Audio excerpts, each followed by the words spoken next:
Okay, good evening, everybody. Welcome to the Jubilee School session on July 9th, 2026.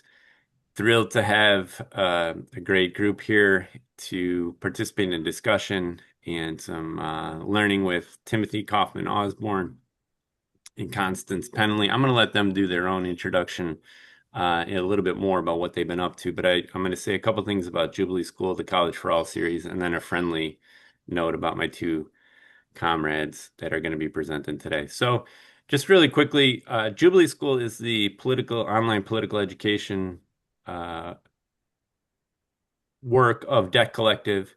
And what we're trying to do is offer as many people as possible free opportunities to study financial capital, indebted life, the intersections with racial capitalism, colonialism, other things that we're pretty well aware of. And for the last, I'd say 6 months or so, we've been focusing on a special series on College for All. And by College for All, there's a lot that we could say about that. There's a lot that has been said about that in previous iterations of the Jubilee School. But really quickly, what would it look like to fight and win for free public higher education in this country, debt cancellation, academic freedom and autonomy? Some of the things we're going to talk about today around like we, the workers, the staff, the public, control what happens on campuses.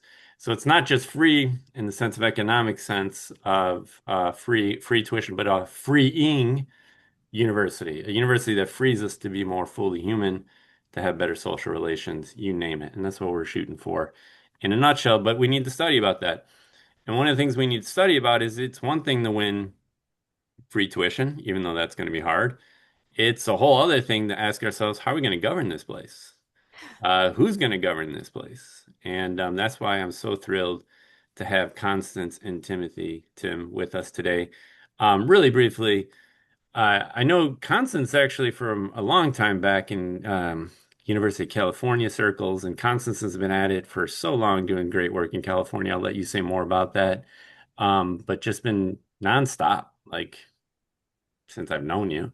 So thank you for all that work. And Tim, I met more recently, I think a couple of years ago. So we're all part of the Coalition for Action in Higher Education, CAHI, that's been doing organizing for the last several years, putting on days of action, doing political education around a variety of things. So it's really nice to have both Tim and Constance with us tonight.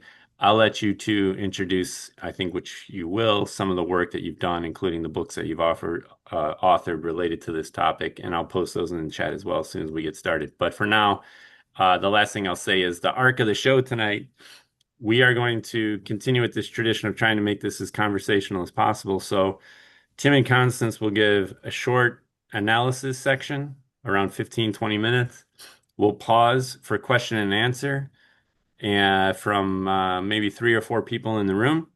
And then after we hear some analysis, Tim and Constance are going to share tools or tactics that we can actually start to use today, tomorrow, and onwards. I'm very excited about the work that they've done along these lines. They do have tools ready for us to get down and dirty around this issue. So without further ado, I'm going to turn it over to Tim and Constance. And thank you again.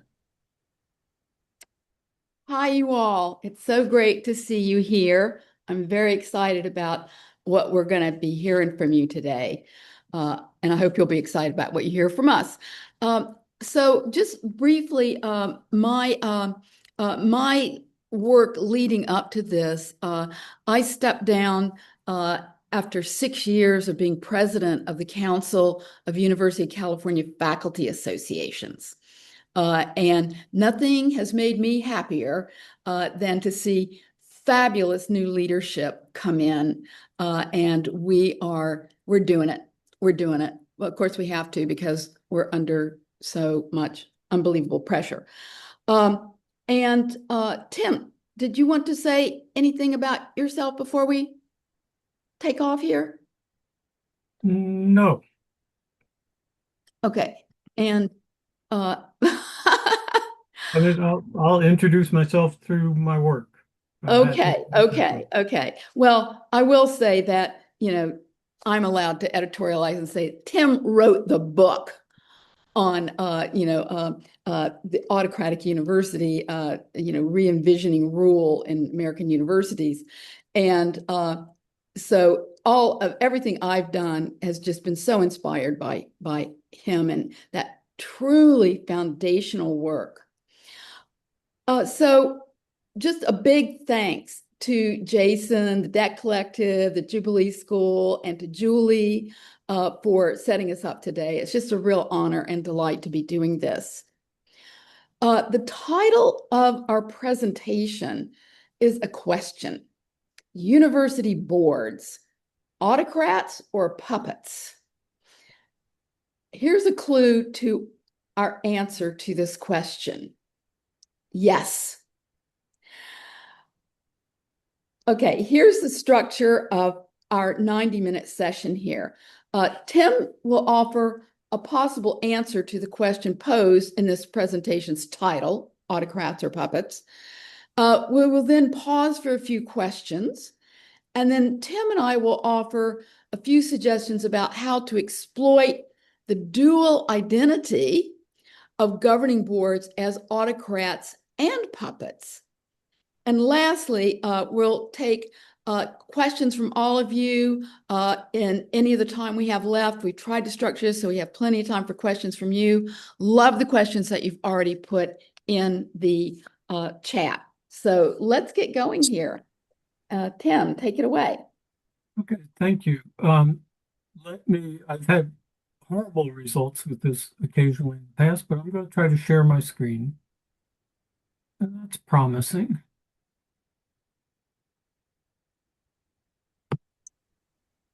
And there we go. Okay, I think that works. So Nope. Constance has already said something kind about this book, and so how could I not show its title, its cover?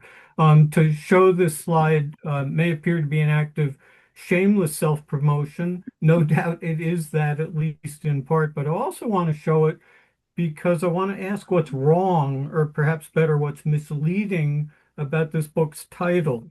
And to see why that's so, I want to start by saying a few words about the current situation of higher education in the United States, and more specifically, how that situation has changed since the Autocratic Academy was published 3 years ago.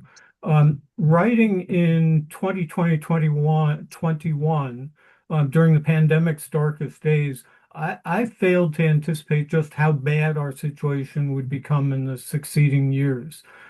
Today, in my view, which I suspect is shared by many here today, the threat posed to U.S. colleges and universities is quite literally existential. To some, that claim may sound hyperbolic. It's not. A coordinated right-wing assault on higher education has been underway for decades now. Its origins can be traced at least as far back as Ronald Reagan's election in 1980. That campaign has assumed aggressive form in recent years as multiple state legislatures have amplified the precarity of the instructional workforce, eliminated programs that challenge racialized, gendered, and other forms of inequality, imposed gag orders on what faculty can and cannot say in the classroom, and more. The states of Florida and Texas, I think we'd all agree, are probably the bellwethers for these attacks, but this onslaught has now spread to, this is just a partial list, North Carolina, Oklahoma, Indiana, Ohio, Utah, Alabama, Kentucky, Ohio, and many other states as well. What I think we see in the second Trump administration is an intensification of what the states I just named here have been doing for some time. That administration is engaged in what I would call a hostile deployment of the federal government's power to deprive the principal institutions of civil society, including the press, the legal profession, and its universities, of their independence. And the bellwether here, I would argue, is Columbia, where, as we all recall, after impounding $400 million in funding, the federal government demanded that the university overhaul its admission system, place specific academic departments under external control, adopt a definition of anti-Semitism that arguably forbids any criticism of Israel, that empowered the university's security officers to conduct warrantless searches and arrest students and more. And again, as I'm sure we'll all recall, on March 21st, 2025, Columbia's Board of Trustees acceded to most of these demands, thereby paving the way for those at other institutions to do the same.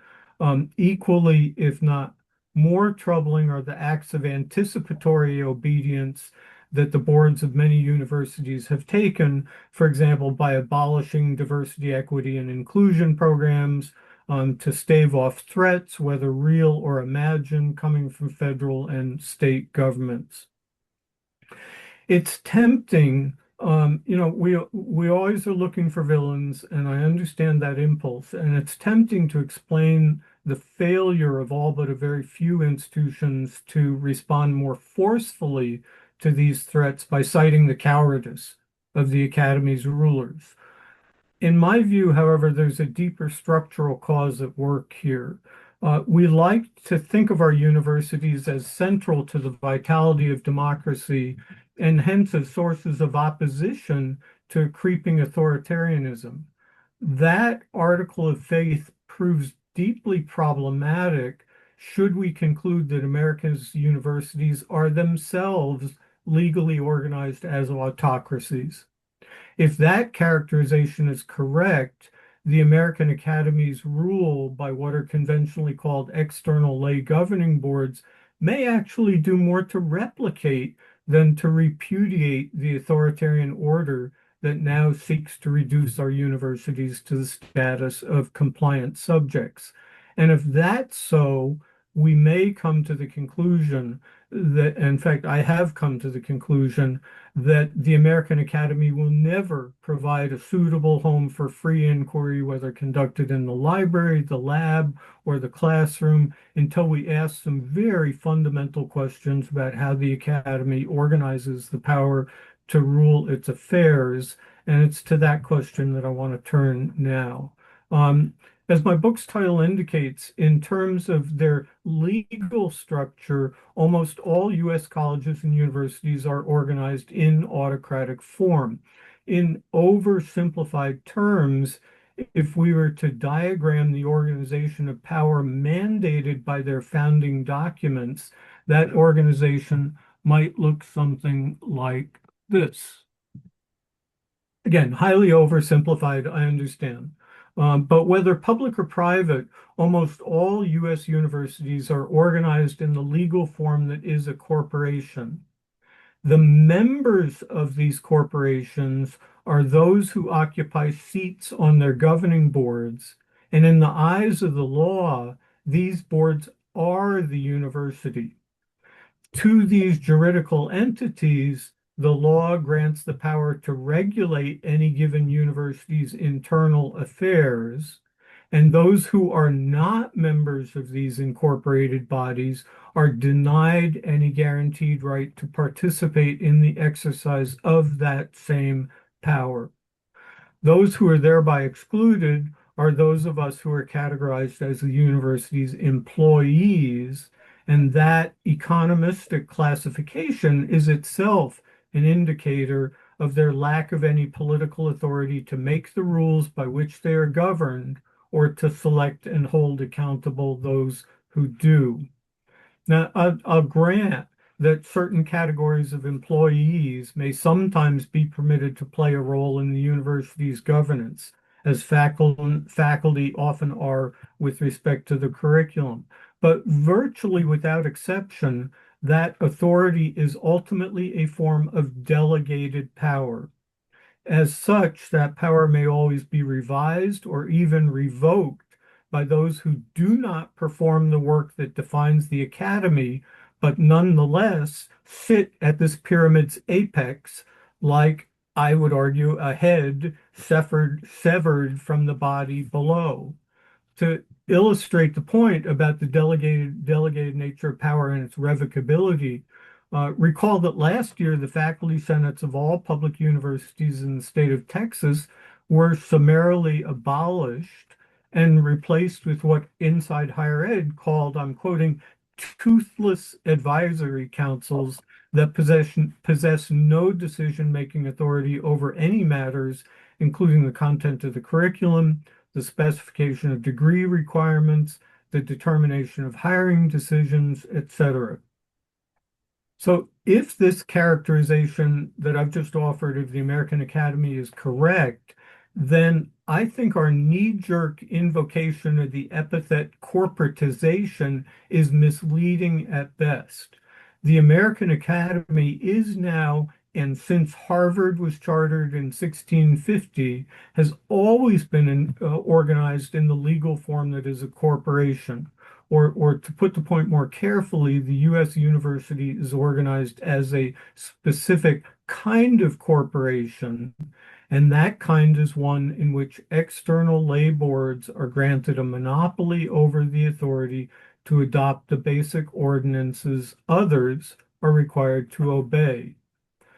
Today, what we disparage as corporatization has, I believe, amplified the autocratic structure of the incorporated university, but that possibility is etched into the very themes of the American Academy's basic constitution of power.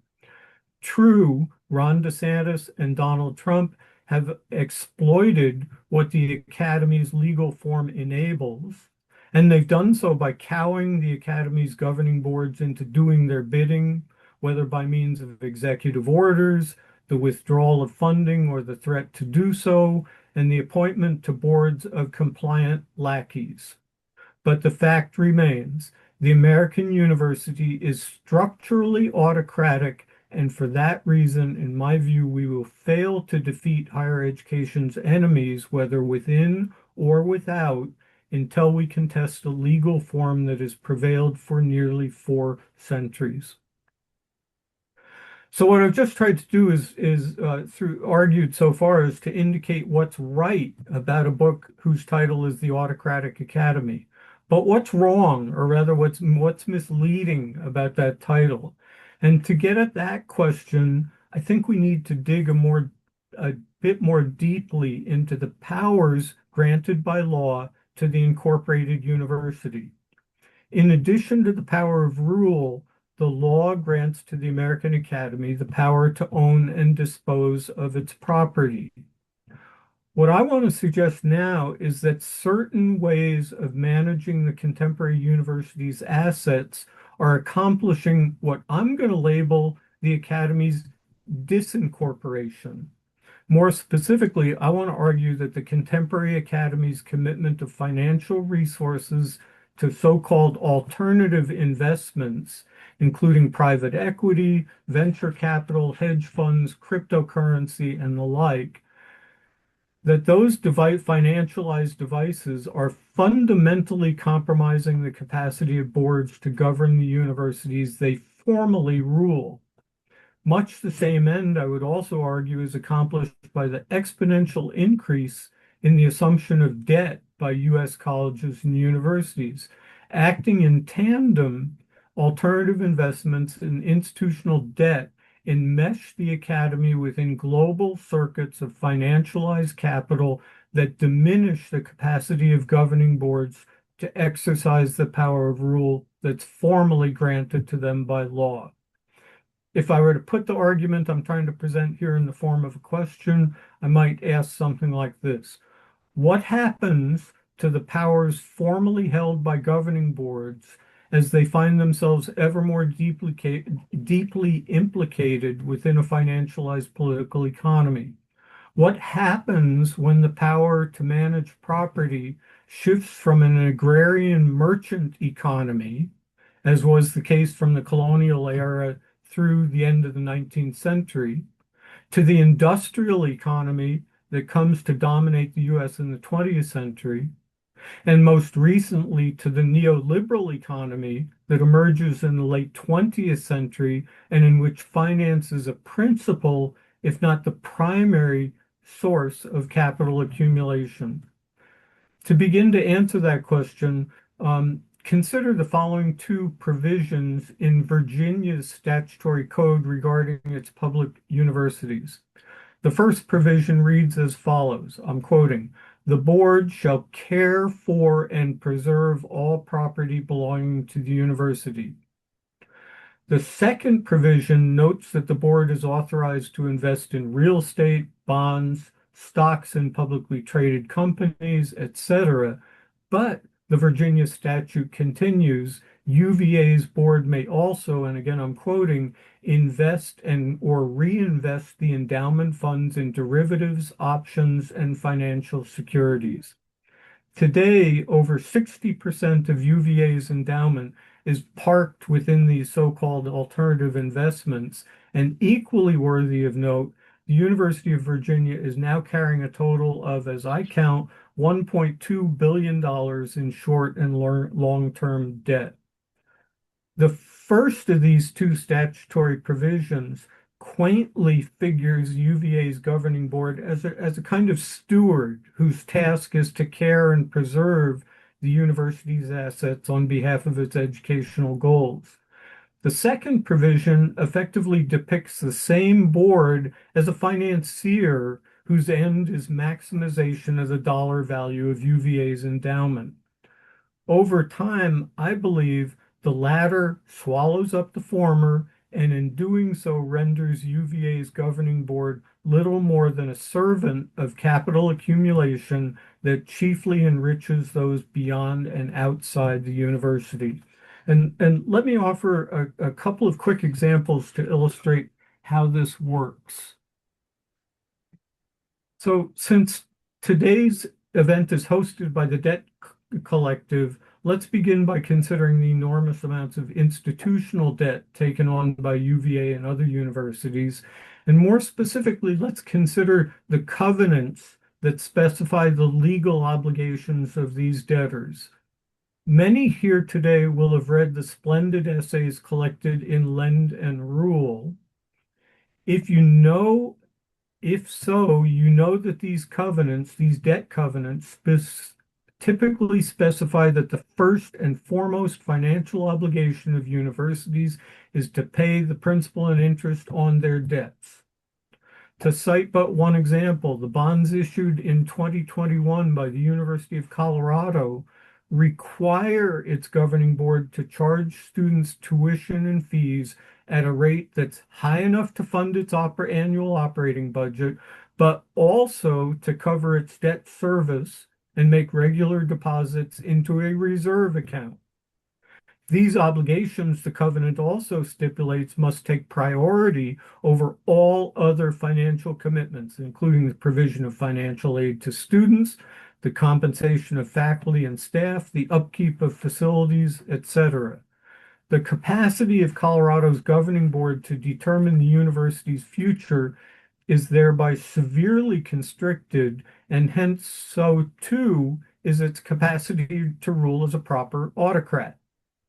Moreover, and because the payment of principal and interest is chiefly covered by tuition, what we continue to think of as a university is perhaps better characterized as a vehicle through which wealth extracted from students and their families is transferred into banks and investment firms.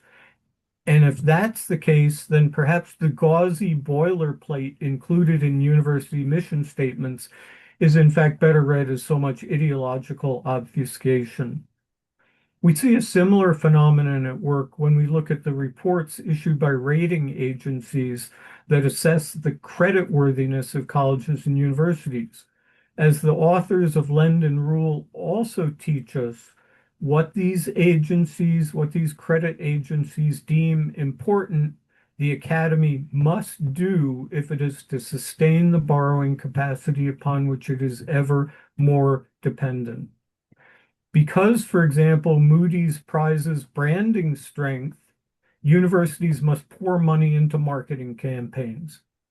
Because Moody's considers a university's ability to control labor costs crucial to its creditworthiness, the academy must thwart unionization and curb compensation by, for example, reducing the number of tenured faculty appointments and hiring more contingent instructors. Education, thus becomes something akin to a dependent variable, as key budgetary decisions are effectively dictated by what Lyndon Rule aptly calls the Academy's shadow governors. Much the same is true when we recall that America's universities are not just debtors, but also investors. And that too undermines the capacity of these putative rulers to govern the realms over which they formally preside.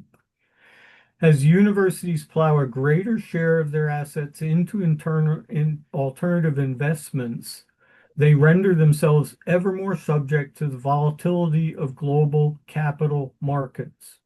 As a result, they become more susceptible, ever more subject to economic crises like the Great Recession of 2008, the regime of austerity occasioned by the COVID pandemic, and the less visible but no less real crisis caused by the ongoing state underinvestment in higher education. Let's not forget, moreover, that the trustees who formally authorize these alternative investments quite literally do not know what they are doing. Why is that so? Hedge funds and the like classify their specific investments as proprietary information and as such are not required by the SEC to disclose these investments to the public or for that matter to the university governing boards that bankroll them. The vulnerability of these bodies to market volatility is compounded by their wholesale ignorance about their role in reproducing this same market volatility. Equally important, the Academy's turn to specifically financialized assets means that their ownership of these goods becomes inextricably intermediated within and by investment managers, banks, brokerage houses, underwriters, risk assessment analysts, insurance agents, stock markets, and the like. Each of these parties, moreover, has interests of its own in the quest to aggrandize their respective gain. And so today, the Academy's autocrats stand as one competitor among many, all of whom seek to maximize their respective share of spoils created by the labor of others. Here, education becomes not the Academy's telos, but rather something akin to a subsidiary interest within a broader enterprise that extracts and exploits in the service of swelling surplus value. So to close up, what I've been describing via these examples is what I'm now going to call the disincorporation of the incorporated academy. Should this project extend to its logical terminus, and here I need to thank Andy Hines for introducing me to this concept. Should this process of disincorporation extend to its logical terminus, the Academy will become what some economists call a virtual corporation. The powers that once defined the university as a coherent institutional formation are thereby disaggregated and dispersed among diverse loci that cannot be definitively located here, there, or indeed anywhere. Or to put this otherwise, the incorporated university's legal powers, and most pointedly the power to enjoy some measure of autonomy in governing its affairs, are expropriated by those who regard the university as nothing but a promising opportunity for pecuniary payoff. On this account, the American university is best understood as an intersectional node where contracts with financial management firms, rating agencies, and creditors intersect, cross paths with bargains made with food vendors, security forces, platform managers, and others. And if that's so, then perhaps the Academy's external lay boards are best understood as something akin to colonial governors who struggle to manage the processes by which extra academic elites appropriate the university's powers and resources but whose actual capacity to do so has been slipping away for nearly half a century. The relentless march of this dispossession is, in my view, a two-edged sword. On the one hand, we may wish to celebrate the disempowerment of the American Academy's governing board, right? Its status as a puppet. On the other hand, and at the same time, these bodies are losing whatever ability they once had to fulfill their fiduciary obligations to uphold the university's uniquely educational ends. So I'll take us out of screen share so we can open it up to our initial round of discussion. Yes, let's take up to like 10 minutes for questions. If and you're already going great on the questions. So shall we do it by raising hands or putting it in stack? Yeah, if people want to either raise their hand or write the word stack in the chat, I can call on people if that's okay. And That'd be then great. you can chill out and answer the questions, Constance. There's a lot there, my friends. There's a lot there. What do we think of this? I mean, it's raises a lot of questions about some assumptions I think we have. Marshall, go for it. Go for it. Yeah, I mean, so everything that you say about how universities are governed is obviously completely right. I'm curious to hear your perspective and taking a step back about whether you view things as having changed in the relatively recent past. That is to say, you're alluding to levers and powers that university trustees have had, since time immemorial, as you yourself said.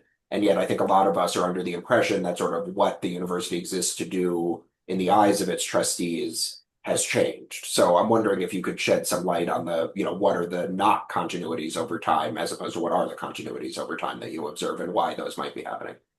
Right, that's a really good question. Something I've been trying to write recently. And Tim, you broke up there, so go back. I'm sorry. Go for it now. Okay. It's a really good question. It's something I've been trying to think about and write about recently. I'm not sure I've got a entirely well formulated answer, but what I'm really interested in right now is the way in which the forms of property owned by American universities have transformed over time. So if you go clear back to Harvard in the 17th century, it was it was not a capitalist economy, right, where students would pay tuition in cash. To what we would today call tuition was often paid via crops of corn, sometimes cows, sometimes through deeds to mortgages. So it's not a fully capitalized economy. And most of the property that was owned by, for example, Harvard University in the 17th century could be either directly related to the use for or sale for the use of advantaging the mission, the educational mission of Harvard University. Things changed fairly dramatically around the 20th century as universities began investing much more heavily in the stock market. And there you're seeing what it's an ugly phrase, but what you might call is the abstractification of property, right? Whereas rather than a cow, right, to pay tuition, you're now buying stocks in publicly traded companies. And my argument is that there's yet another fairly dramatic transformation in the character of property, of much of the property owned by universities that occurs over the course of the last century, half century, as since the 1970s, universities have shifted dramatically from more traditional forms of property to derivatives, securities, hedge funds, private equity, and so forth and so on. And my argument is that it is that latter transformation in the character of the property owned by the university that has had the effect of disempowering those governing boards who, at least according to institutional charters and enabling statutes, are formally in control of that power. My argument is that the transformation in the character of power, character of property they own, has had the ironic and in certain ways delicious effect of radically disempowering the governing boards who still formally control that property. Thank you, Tim. Thank you, Marshall. Are there other questions? Okay. We have Bruce, you have a question. Go for it. Yeah, I just kind of put the short version of the question at the beginning of my comment. Is this fixable? Is it reformable? What's to be done, right? Um, I'm a trustee currently of the SUNY Board of Trustees, non-voting. 13 of us wrote a statement around public good you over grift you and police you, and really trying to build a narrative that boards and system administrations should act in the public good. Is this a fool's errand? Like, what would make it less of a fool's errand or more effective, I guess is my question. May I say that I think let's all hope it's not a fool's errand, and big props to everything that you all are doing there with actual ass demands of your governing boards. But I think that question, that's what we're going to try to deal with in the second half here, is precisely that. Is this fixable or reformable? And so much of our parallel work and analyzing the problem and then talking about how we're going to address it in an activist way. That's going to be the second part of our discussion. We only have a few ideas, and we're really counting on you all to come up with many more. Before we get into that part, I am curious about something that I think is coming up. So, correct me if I'm wrong, Tim, but you use this word like the universities are more enmeshed within financial capital. And I guess I'm wondering, like, to really get to the root issue that you're putting on the table here, we would have to, I don't know if there's a word, de-enmesh, like we would have to become somehow untethered from the political economy in which the university exists. And I don't know, this gets into a question around like, do you change the university before you change the political economy, et cetera, et cetera. And I don't know, like, what do we do with this if we're, not to be over deterministic, but universities are, determined by the economies in which they reside. So how do we not be enmeshed in a way that you're describing here, I guess is what I'm asking. Yeah, that's a really good question, one to which, as you will not be surprised to learn that I have no really good answer. But I will say this: I'm increasingly coming to the conclusion that there are so many urgent questions surrounding higher education right now. But if I were to identify in my mind the most urgent pressing question, it's how to resecure what I'm going to call the autonomy of the university from the nexus of a political economy that is dead set on ridding it of that autonomy, right? Of rendering it a heteronymous compliant servant of powers that have no interest in the cause of education whatsoever. And we often, when we're talking about trying to resecure that autonomy, we often think of shared governance, right? Recovering the capacity of the faculty to control the curriculum. I have pretty serious qualms about the whole notion of shared governance, and I think Connie will be talking about that some later. So I don't find that a terribly viable solution. What I've become increasingly interested in is two questions. One is the legal form that a corporation, I'm sorry, that the academy must assume in order to secure greater autonomy than it has at present. And I offer as an answer to that question an answer that no one finds plausible except for me. And that's that we need to vigorously reaffirm the status of U.S. colleges and universities as corporations.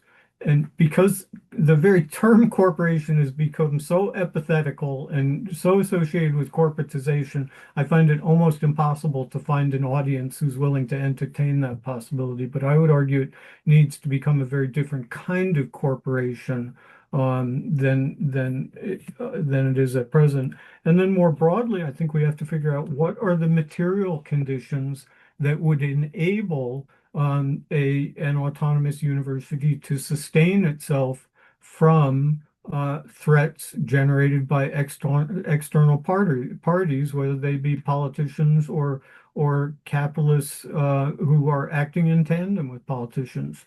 And these material conditions will have to do with the accumulation of capital, will have to do with in effect, the erection of new walls surrounding a space where free inquiry can take place in relative freedom, again, from the parties that would destroy that very possibility.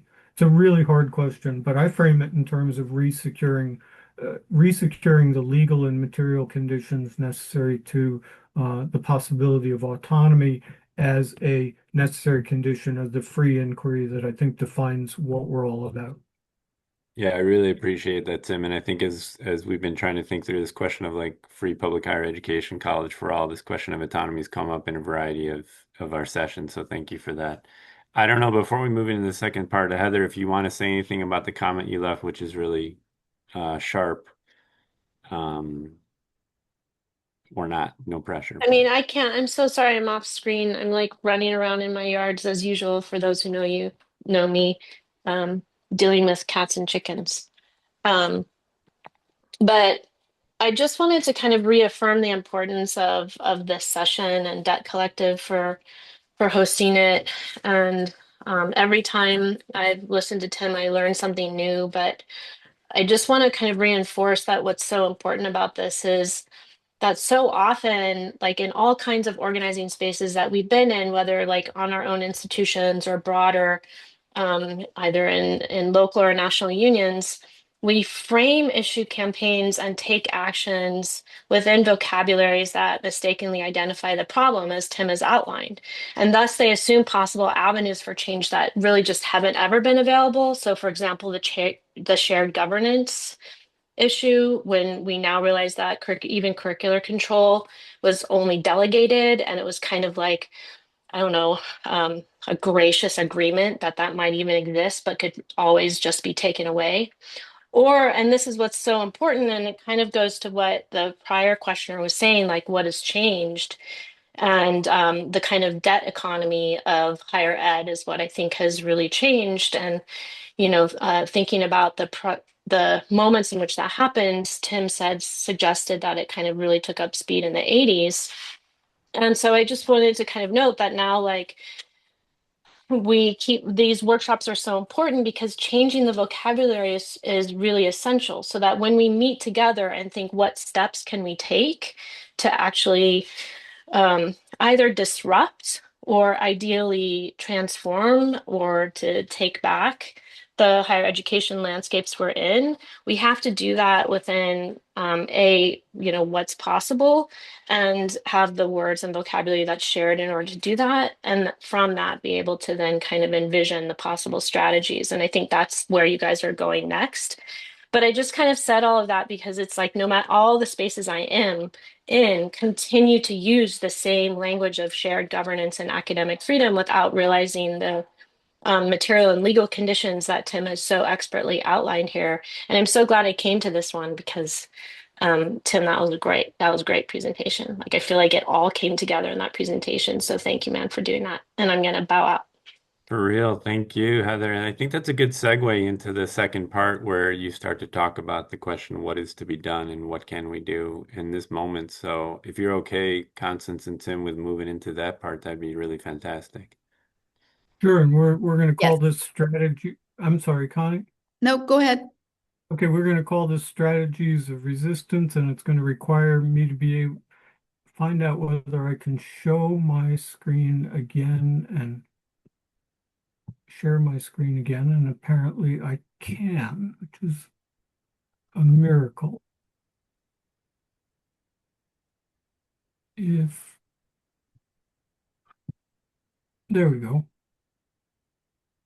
Oh, I realize we're losing one word there, but that's okay.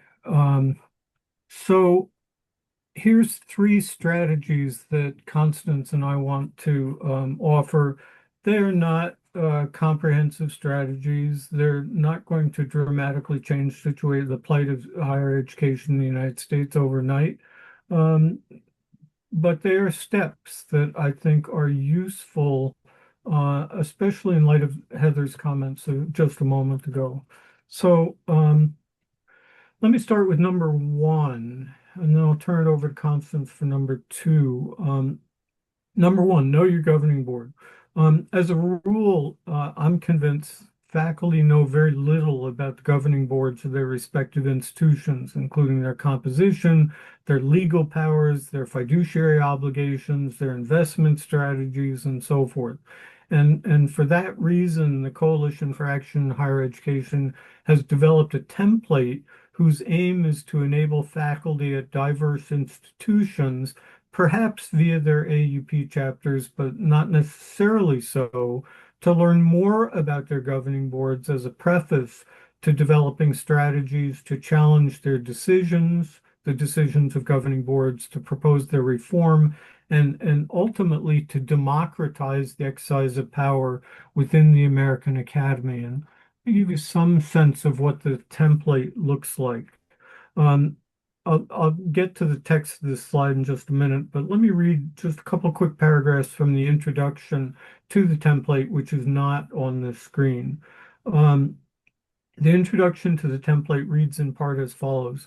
Whether named trustees, regents, or visitors, academic governing boards exercise significant and often final legal authority over the colleges and universities they rule. In recent years, these boards have authorized actions that undermine institutional autonomy, subvert faculty participation in governance, compromise academic freedom, and subordinate the conduct of higher education to the cause of ideological conformity. In response, we offer a template whose purpose is to enable faculty members to render these bodies and their work visible, to disclose their links to other structures of power, and to identify how together they consolidate an autocratic regime. One more paragraph. We envision the questions included in this template as an intervention in the ongoing crisis of higher education in the United States.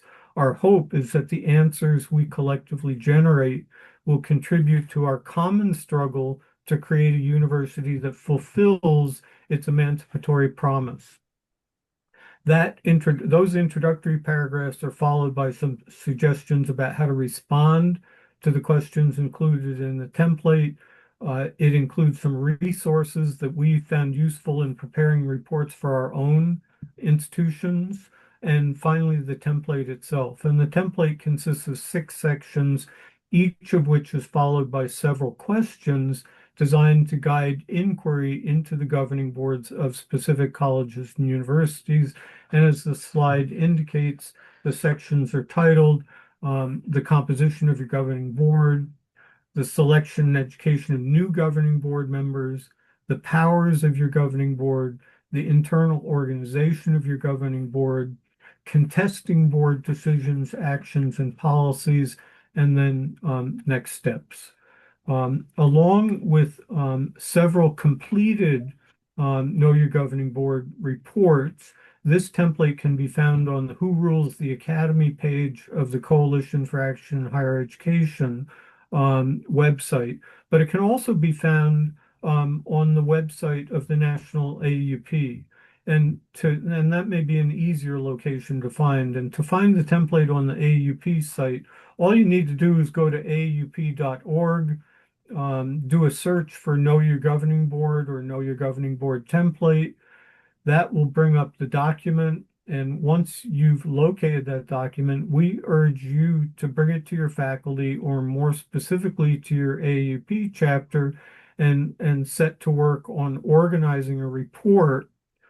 Once that report is done, we urge you to conduct a public event on your campus to share what you have learned. In addition, to post that report on CAHI's Who Rules the Academy webpage so that what you have learned can be shared with colleagues elsewhere. And I'm just going to throw out a standing offer. I've done a number of training sessions with AUP and other groups around the country over the course of the last few months. And if you want to contact me and ask me to do the same for your institution or your AUP chapter, the email address is easy. Who rules the academy at proton.me. I will jump at the opportunity to do so. Now I'm going to stop sharing and hand it over to Constance. Hi, y'all. So I'm going to talk about about reimagining the academy. Okay, so our CAHI caucus on who rules the academy, we divided into two working groups with much overlap and interaction. The first is the Know Your Governing Board that worked on the template that we just talked about, created that template, and another working group titled Reimagining the Academy. We realized that we needed both to craft a description and analysis of everything that is wrong about autocratic university rule, which Tim has so beautifully laid out, and your questions help to broaden, but also explore and advocate for new models of governance for U.S. colleges and universities. Now, even if we get past the current fascist takeover of U.S. civil society, including universities, there's not going to be any going back to the status quo. So we need some radical reimagining that involves at least three things. And I guess by implication, I'm also saying, yeah, this is a shit show, but let's see what we can do, as everything's going down. Okay, so we decided that we need some radical reimagining that involves at least three things. First, and Heather spoke to this very beautifully too, we need to challenge the appeal to shared governance as our default method of advancing claims to faculty empowerment. That appeal is little more than an accommodationist strategy that accepts the Autocratic Academy as a given and then seeks to wield some measure of influence, but not power, within those confines. And we're now learning about the inefficiency of this strategy as governing boards deploy the plenary power that they have, with which they are legally invested to gut faculty senates, divest faculty of control over the curriculum, abolish or attenuate the protections of tenure, eviscerate academic freedom, and so on. In short, we need a new discourse of faculty empowerment if we are to challenge the Autocratic Academy. Second, we need to demonstrate how governing boards have failed to fulfill their basic fiduciary obligation.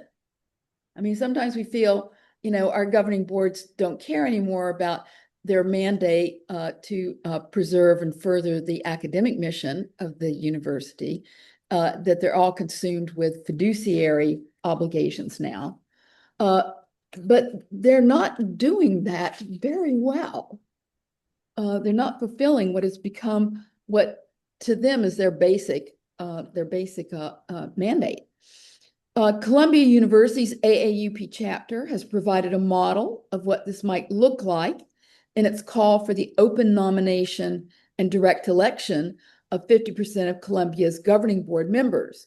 And see especially in that the section of this document titled Instances in which the Board of Trustees have faltered in fulfilling its duties.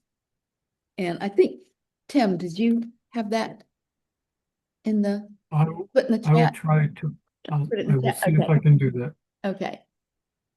Okay, third, we need to reimagine how the conduct of governance within the American Academy might be refashioned so that it nurtures rather than subverts the public good that is higher education. And so toward that end, our working group on reimagining the academy, we've begun brainstorming and blue skying new models of governance for American universities. Again, this is like, how do we get out of all the boxes that we're in, all the givens that shouldn't be givens that we are living with. Okay, so toward that end, we have, as I said, begun brainstorming and blue skying these new models of governance. Sometimes these new models are based on thinking through older previous efforts to create alternatives to the Autocratic Academy.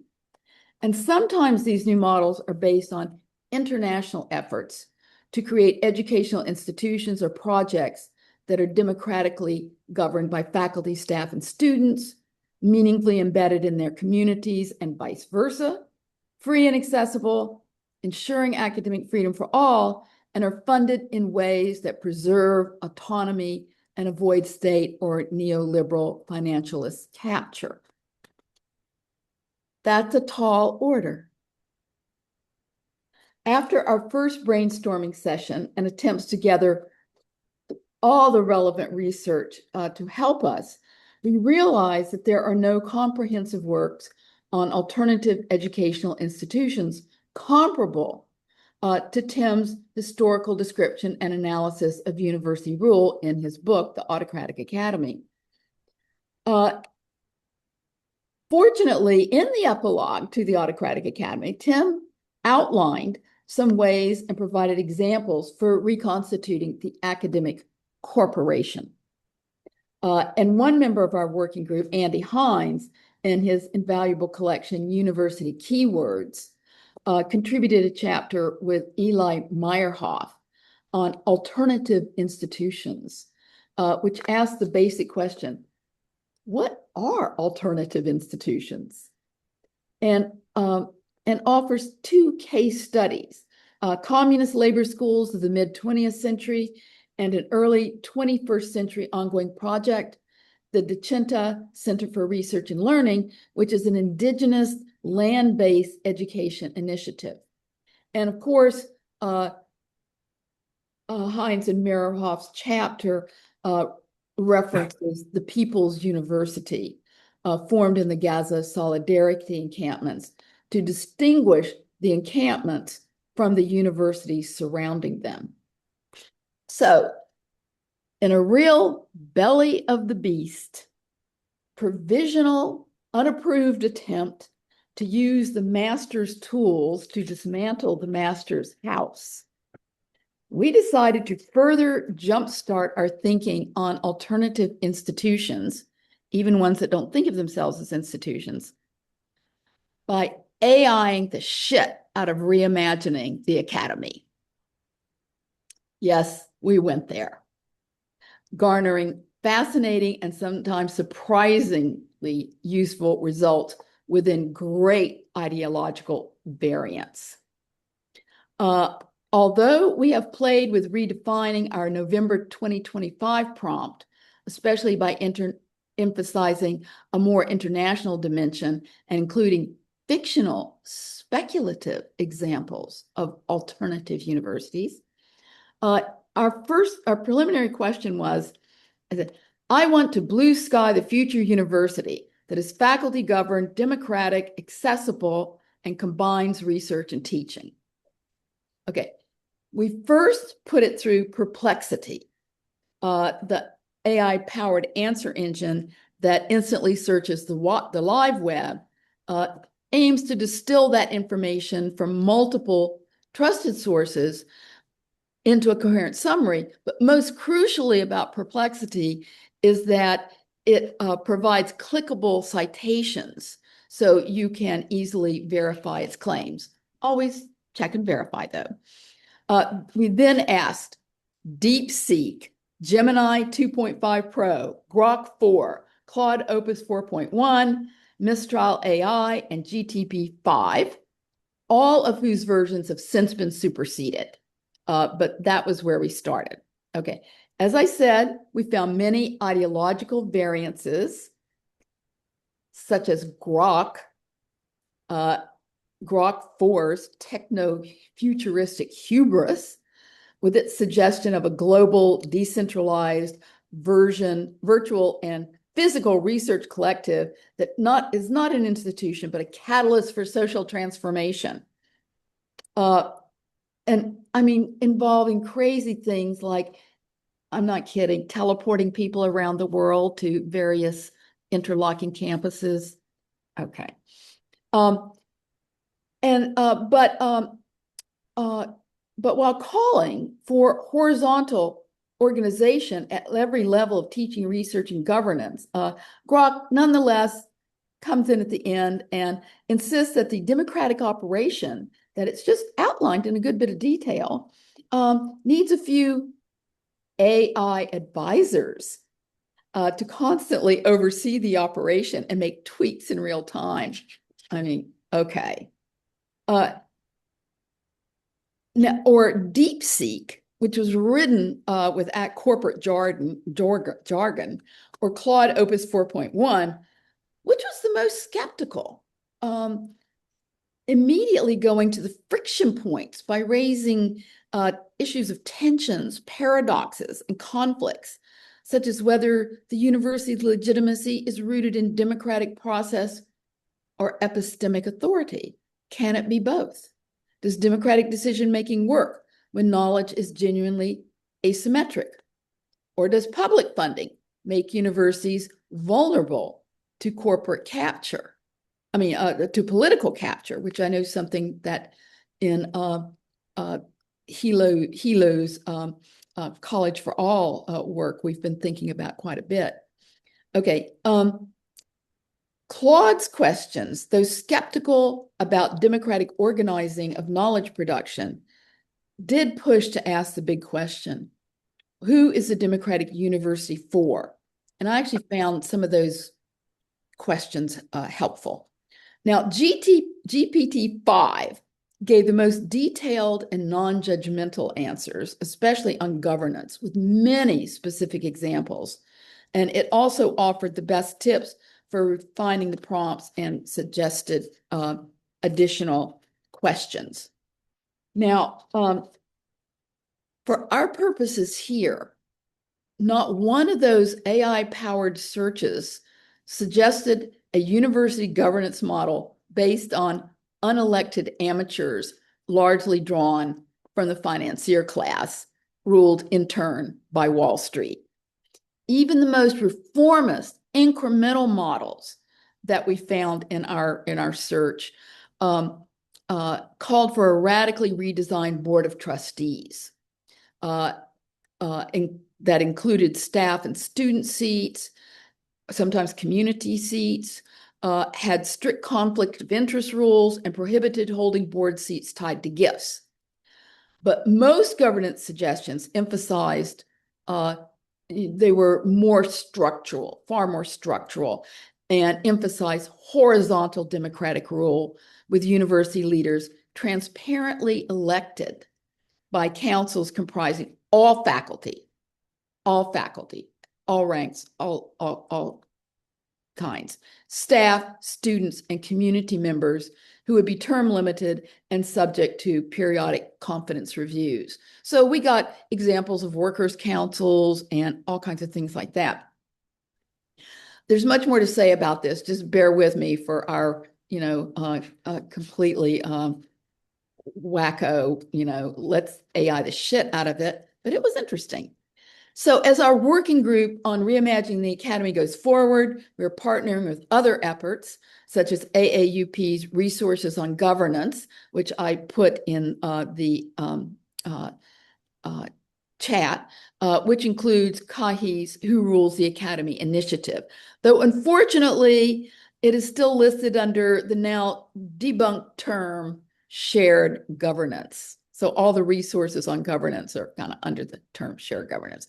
Okay, we could use your help in advising us on how to continue our collective research into reimagining the academy. And most importantly, how to activate it. And more on that toward the end of our discussion. Thank you. So those are our first two strategies. One more time to sharing screen.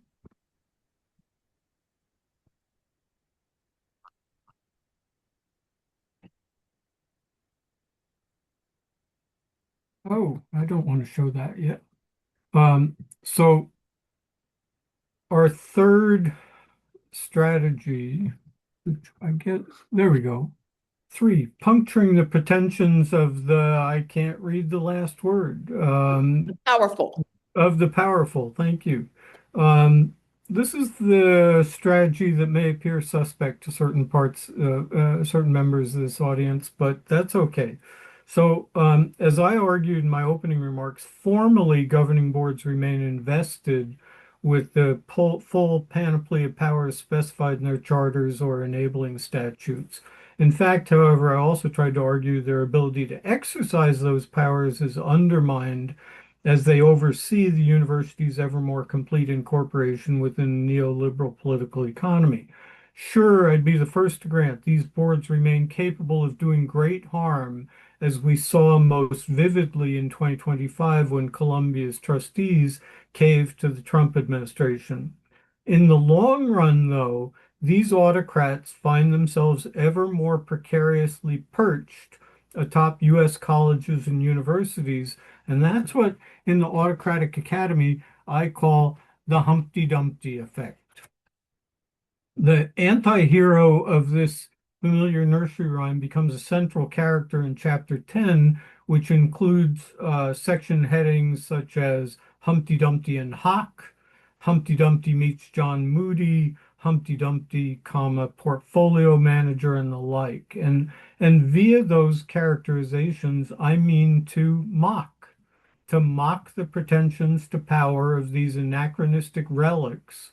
But I also want to call on us to imagine the possibility of toppling these rulers from the walls where they now unsteadily wobble. Yes, that call takes the form of a 325-page scholarly argument, but I suspect that it's the precarious plight of Humpty Dumpty that readers are more likely to recall than those 325 pages of scholarly analysis. So I think there's something to be said for deploying the strategy of mockery and satire when appropriate, and I will turn it over to Constance to offer one other example of doing exactly that. Do you want me to stop screen share or do you want Humpty to stay up? Oh, I like Humpty. Okay, let's leave him up then. Okay. So earlier, we mentioned the report prepared by Columbia University's AAUP chapter about the failure of that university's board to fulfill its fiduciary obligations and indeed its frequent violation of these duties. A frequent violation of these. That report is well documented and carefully reasoned. And these virtues we anticipate will also characterize the reports faculty create using the Know Your Governing Board template. What form, though, should those findings take when they serve as the foundation for public events on the campuses of U.S. universities and colleges? This is about how we're going to activate all this. One possible answer to this question would be to mount tribunals, to put our trustees in the dock on the model of the Russell Tribunal, an international war crimes tribunal convened in 1967 by philosopher Bertrand Russell and hosted by Jean-Paul Sartre, that was formed the model for allowing citizens to make use of evidence, logic, and law as a means of political protest and publicity. Our tribunals would accuse our governing boards of failing to safeguard the identity of our universities as specifically educational institutions. And indeed, we would also accuse them of their active collaboration in transforming these institutions into instruments of capital extraction and accumulation. So as a University of California faculty member, devastated by the ways UCLA and UC Berkeley, most prominently, but all of the rest of the campuses too, have entirely caved to the Trump administration compacts and politicized outside forces, as in the Brandeis settlement at Berkeley. I look forward to putting the University of California Board of Regents in the dock on trial for the ways they have acted, not out of cowardice, but complicity in dismantling our great public university system as an area of free inquiry. Thanks to my comrade, I just want to shout out here to Sean Malloy of UC Merced for the Regents 101 presentation. He prepared a great slideshow and video as part of the UC People's Tribunal on Palestine, on which we will be building for our future tribunal of the University of California. Now, I think that we have time after those, very brief and probably overly vague for everybody, but it's all for you to fill in. So Jason, do you want to take some? First off, thank you so much to both of you, Tim and Constance. This is fantastic work. Thank you for the presentation and for sharing the tools. Really great. And we do have time for maybe a question or two.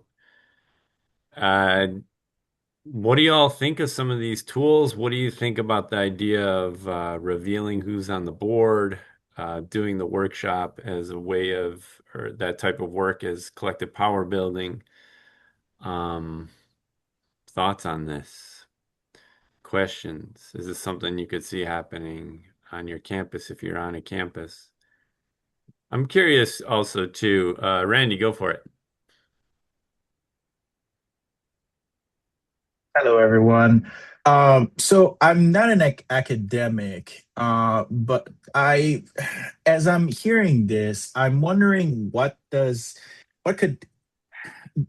opportunity this moment presents to bring education outside the walls of the university, right? Because in my union, I just finished an apprenticeship, and the model there is where experienced journeymen come back and teach the up and coming apprentices, right?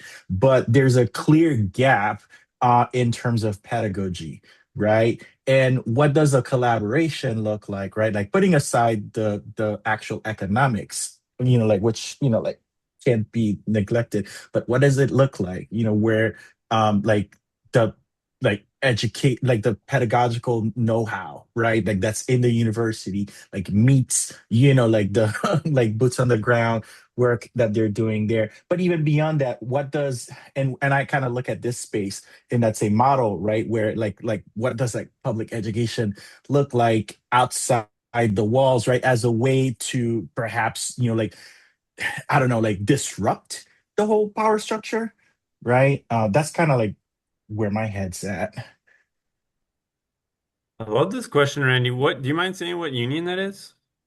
Oh, I'm in the operating engineers union. I'm a HVAC mechanic. Wow. So yeah, so it's like applied mechanical engineering, so like very hands-on stuff. But the fear, like there's a serious gap that needs to be bridged, specifically in that context, in terms of like making the theory accessible to people Right. who don't have, have been denied access to the math and the physics, right, for various reasons, right? So, and I know, for example, like Khan Academy, right? Their methodology has been great and it's been helping me, right? So I know there's like ways to bridge that gap, but there's like, like again, the gap, the gulf between like Mhm. the higher ed is like over there and then we're down here, right? Like what does that look like? Yeah, thank you so much. Constance, Tim, any thoughts about this? I mean, I think this gets into reimagining a lot of education, formal, informal. Any thoughts? I think Randy's question is a great one, and it leads right Yeah. into the current literature on higher Can't hear you, brother. education. Go ahead. On leads right into the question of higher education abolitionism, which I think raises the question of uh, whether higher education in its current institutional form in the United States is worth saving. Is it possible to save the education and the intellectual inquiry that we so highly value within the confines of an institutional nexus that appears ever more fundamentally hostile to that enterprise? And um, there are days when I come to exactly that conclusion, and then I think the question becomes the question that Randy just posed: is if you conclude that the current institutionalization of higher education can no longer, in principle or practice, achieve the ends of education, how do we begin to reconstitute that enterprise outside those institutional confines? And this is one of Constance mentioned the keywords volume that Andy Hines and Eli Meyerhoff mentioned, edited. And there are some really suggestive chapters in there about experimental forms of education, that emerged, some of them in Reconstruction America right after the Civil War, some of them in communist trade unions in the 1920s and 1930s in the United States, some of them in the 1960s, as students grew increasingly disenchanted with the industrial military educational complex. And I think those are um, possibilities that we have to explore at this point in time. Yeah.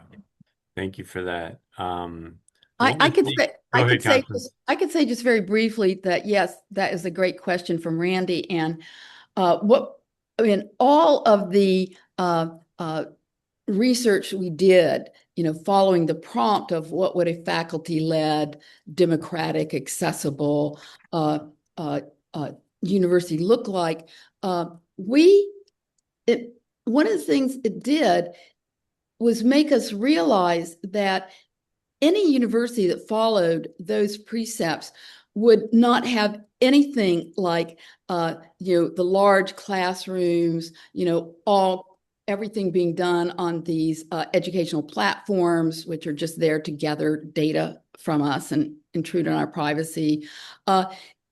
Every time, in every instance, it was about how do we have co-learning, how do we have the curriculum set in a collaborative manner?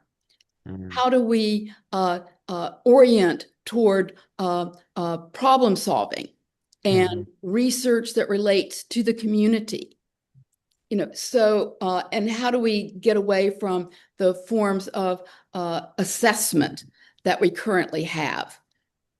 So that was what I got. I have to say, I got most excited about having my thinking kind of propel to how our teaching would have to be fundamentally different, and also involving our academic institutions in all kinds of lifelong learning. And Mhm. and also, I thought it was really interesting. Almost all of them talked about how important it was to have uh, international connections, Mhm. on all of these new forms of education. Yeah, I'm so glad that the pedagogy aspect has come up in this latter half of the conversation. I really appreciate that. So thank you for the question and those responses. Karen, if you Jason, want, go ahead, Tim. could I ask one very quick piece? In the 40 years or so We can't Be hear. close. We can't hear you, my friend. There you go. Yeah, in the 40 years or so that I taught at a small private liberal arts college, the most rewarding pedagogical experience I had in 4 decades occurred when 5 students came to me and said, "There's no feminist theory being taught at Whitman College. Do you know anything about this?" My answer was no. I said, "But perhaps we could figure out a way for us to learn collectively." And we agreed that we would try to teach one another and teach ourselves. And we had certain basic rules. One is that we would never meet on campus. We would meet in each other's homes. Second was that there would be no grades whatsoever, that I would have to satisfy the registrar's obligation by giving them all A's at the end of the semester, but that was an easy way of dispensing with that issue. And the other is that we would jointly create the syllabus as we went along over the course of the semester. It's just an extraordinary pedagogical experience that just provides a tiny intimation of a fundamentally different way of structuring education than what we do today. And Thanks I for think letting this, me. no, of course. And I do think there's an interesting, we need to think about this. Like if we abandon the university, who takes it over and uses it to their end? But at the other hand, on the other hand, like what would it look like and what would be the material conditions necessary in order to rethink some of the pedagogical relations that you're talking about?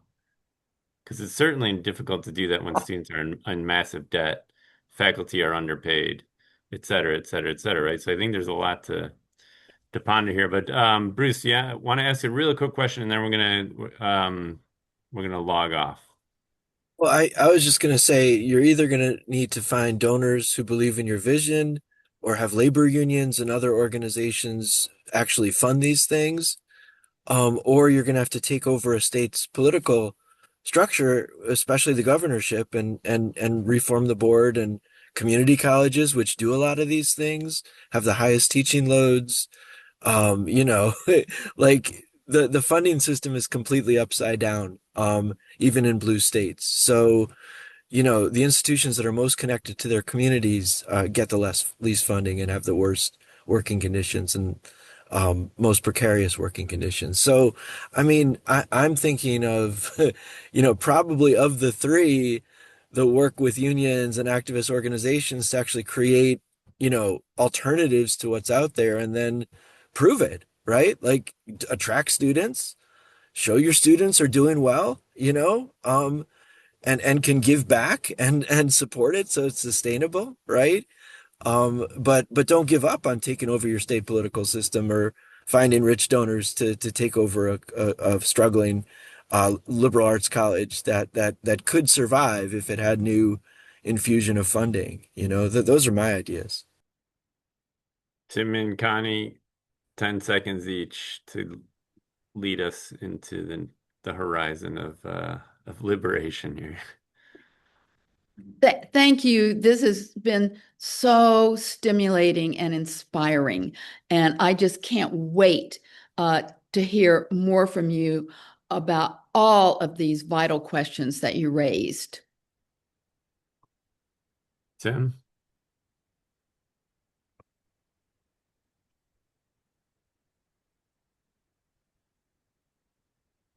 Excuse me. Okay, I go for just it. uttered a profanity, thankfully, while I was muted. Um, just wanted to express my gratitude to Jason and others at Debt Collective for organizing this session. I think it's so important. And I hope I look forward to working with some of you on a Know Your Governing Board report sometime this fall or whenever. Thank you. And I want to thank you and everyone else that was here. Fantastic session. I also want to call your attention to the session next week, where we will get into questions of academic freedom, what we teach and how we teach it, with a special centering of the Palestine issue that we know has been front and center for so long now. And so we will have Kareem Matar and Jennifer Ruth talking to us about the right to learn, and especially under the conditions that we've been facing and struggling with over the last several years while the genocide has been going on in Gaza. So please tune into that. Thank you so much for this illuminating and thought-provoking moment. Thank you so much, everyone, for taking time out of your busy days. And let's stay connected. Let's stay strong. Take care, everybody.